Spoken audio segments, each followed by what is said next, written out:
राम राम। कई लोग शंका करते हैं कि इस संसार में ज्ञान बड़ा या व्यवहार अर्थात आचरण बड़ा।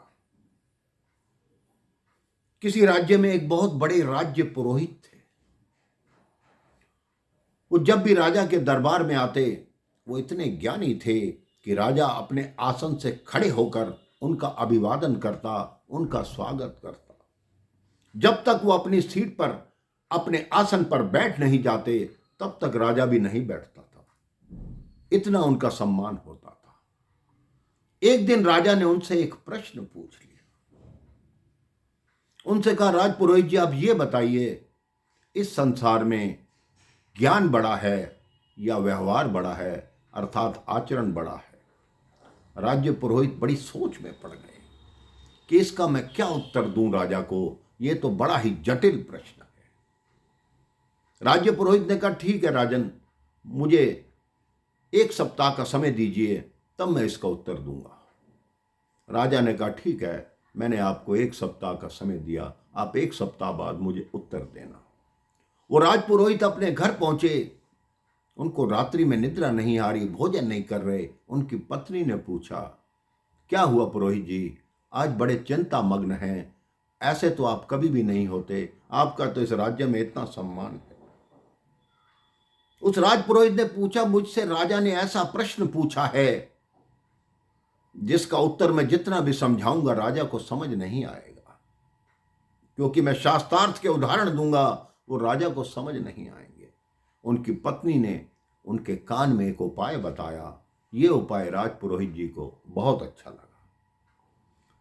राजपुरोहित पूरे महल में घूमते रहते थे, क्योंकि वो सबके पूजनीय थे। वो अगले दिन उन्होंने ऐसा किया कि वो सीधे खजांची के कमरे में गए। जो तिजोरी थी राजा की, उसको खोला, उसमें से 2 मोती चुरा लिए। खजांची ने देखा, राजपुरोहित जी ने कुछ चुराने की क्या आवश्यकता, ये चाहे तो राजा से जितने मर्जी मांग लें। उन्होंने सोचा इनको कोई आवश्यकता होगी, तो वो खजांची ना राजा से बोला ना किसी से बोला, वो 2 मोती लेके चले गए। अगले दिन फिर यही क्रम हुआ। फिर राजपुरोहित जी आए, फिर तिजोरी खोली, फिर 2 मोती ले गए। यही क्रम 5-6 दिन तक चलता रहा। हर रोज राजपुरोहित जी आए, 2 मोती उठाकर ले जाए। अब खजांची को शंका हुई कि यह तो गलत हो रहा है। उन्होंने महामंत्री को सूचना दी कि राजपुरोहित जी रोज आते हैं और मोती चुरा कर ले जा रहे हैं। महामंत्री ने पहले स्वयं निरीक्षण किया और देखा कि वास्तव में ऐसा हो रहा है। उन्होंने देखा कि राजपुरोहित जी ऐसा ही कर रहे हैं। उन्होंने यही सूचना महाराज को दी।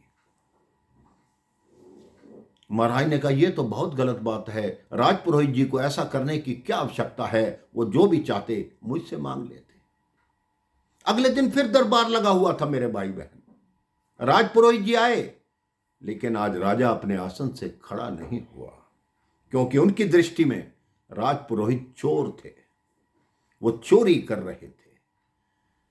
तो राजपुरोहित से राजा ने पूछा कि पुरोहित जी, आप ये बताइए, आपको मोती चुराने की क्या आवश्यकता थी।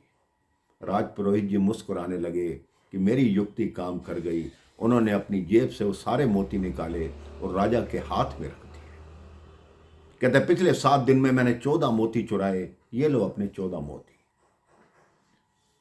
तो कह रहे, जब मुझे वापिस ही करने थे तो आपने चुराए क्यों। तो राजपुरोहित ने कहा, जो तुमने मुझसे प्रश्न पूछा था, ये उसका उत्तर देना भी आवश्यक था। ज्ञान तो आज भी मेरे पास उतना है राजन, जितना इस 7 दिन से पहले था, लेकिन मेरा व्यवहार गलत हुआ। मैंने चोरी करना आरंभ की, तो तुम्हारी दृष्टि में मेरे ज्ञान की कोई इज्जत नहीं रही, कोई सम्मान नहीं रहा। मैंने देखा, आज मैं दरबार में आया, तुम अपने आसन से खड़े नहीं हुए।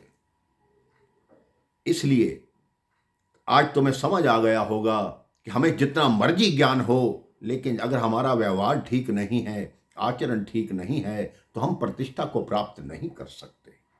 आज हम ज्ञान के अहंकार में अपना व्यवहार गलत कर लेते हैं।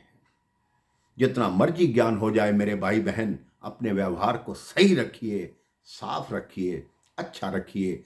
चाहे आपका ज्ञान कम भी होगा, लेकिन ये संसार आपका सम्मान करेगा, आपसे प्रेम करेगा। भगवान के चरणों में आपका प्रेम सदैव बना रहेगा। राम राम। जय श्री राम।